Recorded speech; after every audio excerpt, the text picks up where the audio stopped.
Hello, welcome back our YouTube channel. നമുക്കൊരു അടിപൊളി മധുരക്കറി ഉണ്ടാക്കിയാലും അതും വളരെ സിമ്പിളായിട്ട് നമുക്ക് ഉണ്ടാക്കിയെടുക്കാം. പൈനാപ്പിൾ മധുരക്കറിയാണ് ഞാൻ ഉണ്ടാക്കാൻ പോകുന്നത്. അപ്പോൾ അതിനായിട്ട് ചട്ടി ചൂടാക്കാൻ വെച്ചിട്ടുണ്ട്. വെളിച്ചെണ്ണയാണ് ചേർത്ത് കൊടുത്തിരിക്കുന്നത്. വെളിച്ചെണ്ണ ഒന്ന് ചൂടായി വരുമ്പോഴത്തേക്കും കടുക് ചേർത്ത് കൊടുക്കണം. കടുക് ഒന്ന് പൊട്ടിച്ച് വരുമ്പോഴത്തേക്കും നമ്മുടെ ഉള്ളിയും വറ്റൽമുളകും കറിവേപ്പിലയൊക്കെ ചേർത്ത് കൊടുക്കണം.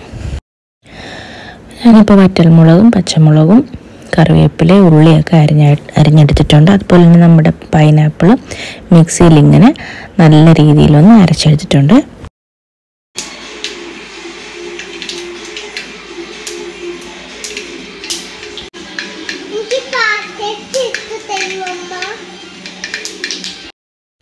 ആ സമയം കൊണ്ട് എൻ്റെ ടേസ്റ്റ് നോക്കൽ മകൻ വന്നിട്ട് പൈനാപ്പിളിൻ്റെ ആ ക്രഷ് എടുത്ത് കഴിക്കുന്നുണ്ട്. അപ്പോൾ എണ്ണ ചൂടായി കടുക് പൊട്ടിച്ച് കഴിയുമ്പോഴത്തേക്കും നമ്മുടെ ഉള്ളിയൊക്കെ ഇട്ട് അതൊന്ന് മൂത്ത് കഴിയുമ്പോഴത്തേക്കും നമ്മുടെ ആ ഒരു പൈനാപ്പിളിൻ്റെ പ്യൂരി ഉണ്ടല്ലോ അത് ചേർത്ത് കൊടുത്ത് തിള വന്ന് കഴിയുമ്പോൾ നമുക്ക് അരപ്പ് റെഡിയാക്കി എടുക്കണം. അതിനായിട്ട് തേങ്ങ എടുത്തിട്ടുണ്ട്. അതിലേക്ക് കുറച്ച് കടുക് ചേർത്ത് കൊടുത്ത് നല്ല രീതിയിലൊന്ന് അരച്ചെടുത്താൽ നമ്മുടെ അരപ്പും റെഡി. പെട്ടെന്ന് തന്നെ നമുക്ക് തയ്യാറാക്കി കിട്ടാം. പൈനാപ്പിൾ ചെറുതായിട്ട് അരിഞ്ഞ് വേവിച്ചെടുക്കുമ്പോഴത്തേക്കും എന്നിട്ടൊന്ന് ഉടച്ചെടുത്താൽ മതി. പക്ഷെ അതിലും പെട്ടെന്ന് തന്നെ ഉണ്ടാക്കാൻ പറ്റിയതാണ് ഈ ഒരു രീതിയിൽ. ക്രഷ് ചെയ്തെടുത്ത് കൊടുത്താൽ അത്രയും സമയം നമുക്ക് ലാഭിക്കാം. പിന്നെ ഒരു കളറിനും ചെറിയൊരു എരിവിനും വേണ്ടി മഞ്ഞൾപ്പൊടിയും മുളക് പൊടിയും ചേർത്ത് കൊടുത്തിട്ടുണ്ട്.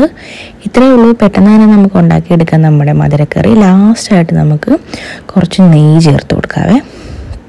കണ്ടോ, നമ്മുടെ നെയ്യും ചേർത്ത് കൊടുത്ത് ഇനി നമുക്ക് കുറച്ചും കൂടെ മധുരം, ഇപ്പം തന്നെ നല്ല മധുരമുണ്ട്, ഇനി ഒരു കുറച്ചും കൂടെ മധുരം വേണമെന്നുണ്ടെങ്കിൽ കുറച്ച് പഞ്ചസാരയോ കുറച്ച് ശർക്കരയോ ചേർത്ത് കൊടുക്കാം. അപ്പോൾ നമ്മുടെ പൈനാപ്പിൾ നല്ലോണം വെന്ത് വറ്റി വരുമ്പോഴത്തേക്കും നമ്മുടെ അരപ്പ് നമുക്ക് ചേർത്ത് കൊടുക്കണം. തേങ്ങയും കടുകും കൂടെ അരച്ചത്, നമ്മുടെ പച്ചടിക്കാണല്ലോ മെയിനായിട്ട് അരപ്പ്, അതും കൂടെ ചേർത്ത് കൊടുത്ത് നല്ലോണം നമുക്കത് വറ്റിച്ചെടുക്കണം. അത്രയേ ഉള്ളൂ നമ്മുടെ പരിപാടി. പിന്നെ ഞാൻ നേരത്തെ പറഞ്ഞ പോലെ വേണമെന്നുണ്ടെങ്കിൽ നമുക്ക് ഏത്തപ്പഴം, മുന്തിരിങ്ങ തുടങ്ങിയ ഫ്രൂട്ട്സൊക്കെ ഇതിൻ്റെ അകത്ത് ചേർത്ത് കൊടുക്കാം. ഞാനിവിടെ അതൊന്നും ചേർത്ത് കൊടുക്കുന്നില്ല. കുറച്ച് ശർക്കരപ്പൊടി ഞാൻ ചേർത്ത് കൊടുക്കുന്നുണ്ട്. കുറച്ചും കൂടെ മധുരം ആയിക്കോട്ടെ, മധുരക്കറിയല്ലേ, അപ്പം മധുരത്തിൽ തന്നെ ആയിക്കോട്ടെ എന്നുള്ള രീതിയിൽ ഞാൻ ചേർത്ത് കൊടുത്തിട്ടുണ്ട്. എനിക്ക് ഭയങ്കര ഇഷ്ടമാണ് ഈ മധുരക്കറി ഉണ്ടാക്കുന്നത്. ഇതിൻ്റെ കൂടെ കുറച്ച് അവിയലും സാമ്പാറും പപ്പടവും അച്ചാറും ഒക്കെ കിട്ടിക്കഴിഞ്ഞാൽ സദ്യ പോലെ അങ്ങ് പൊടിക്കാം. ഞാനിവിടെ സദ്യ ഉണ്ടാക്കുന്ന ഒരു ഐറ്റമാണ് ഈ ഒരു മധുരക്കറി. അത് എത്രയും സിമ്പിളാക്കാവോ അത്രയും സിമ്പിളാക്കിയാൽ അത്രയും ജോലി കഴിഞ്ഞില്ലേ. അപ്പം നമ്മുടെ മധുരക്കറി ലാസ്റ്റ് തണുത്തതിന് ശേഷം കുറച്ച് തൈരും കൂടെ അവസാനം ചേർത്ത് കൊടുക്കണം. ഉപ്പ് വേണമെന്നുണ്ടെങ്കിൽ ഈ സമയത്ത് കുറച്ച് ഉപ്പും കൂടെ ചേർത്ത് കൊടുക്കാം. പുളിക്ക് തൈരും കൂടെ ആയാൽ നമ്മുടെ മധുരക്കറി ഇവിടെ റെഡി ആയിട്ടുണ്ട്. കണ്ടോ, എത്രയോ സിമ്പിളാണ്, നല്ല അടിപൊളിയായിട്ട് കിട്ടിയിട്ടുണ്ട്. അപ്പോൾ ഇത്രയേ ഉള്ളൂ. അടുത്ത വീഡിയോ ആയിട്ട് വീണ്ടും കാണാം.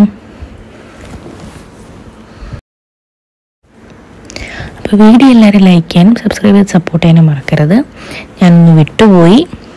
ലാസ്റ്റായിട്ട് നമുക്ക് കുറച്ചും കൂടെ ഒരു ഉള്ളി ഒന്ന് മൂപ്പിച്ച് എണ്ണയിൽ വറയും കൂടി ഇട്ട് കഴിഞ്ഞാൽ അത് സെറ്റാവും.